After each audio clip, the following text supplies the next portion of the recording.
తిరుపతిలో 4 అంతస్తుల భవనం కూలింది. మరింత సమాచారం మా ప్రతినిధి నారాయణప్పను అడిగి తెలుసుకుందాం. నారాయణప్ప, ఈ ప్రమాదంలో ఎవరైనా గాయపడ్డారా? భవనం లోపల ఎంతమంది ఉన్నారు?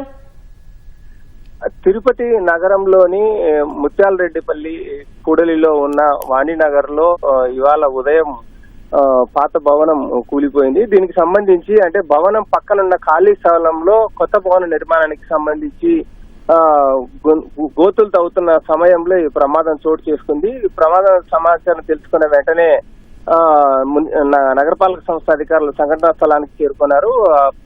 భవనం పక్కన ఉన్న ముగ్గురికి శిథిలాలు పడడంతో తీవ్ర గాయాలయ్యాయి. వారిని చికిత్స నిమిత్తం ఆసుపత్రికి తరలించారు. భవనంలో ఎవరు నివాసం ఉన్నారా లేదా అనే అంశంపై పూర్తి స్థాయిలో అధికారులు విచారణ నిర్వహిస్తున్నారు.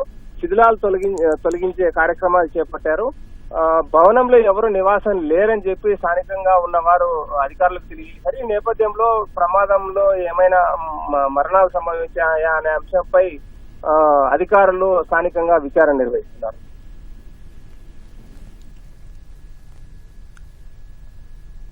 ఓకే, ధన్యవాదాలు నారాయణప్ప.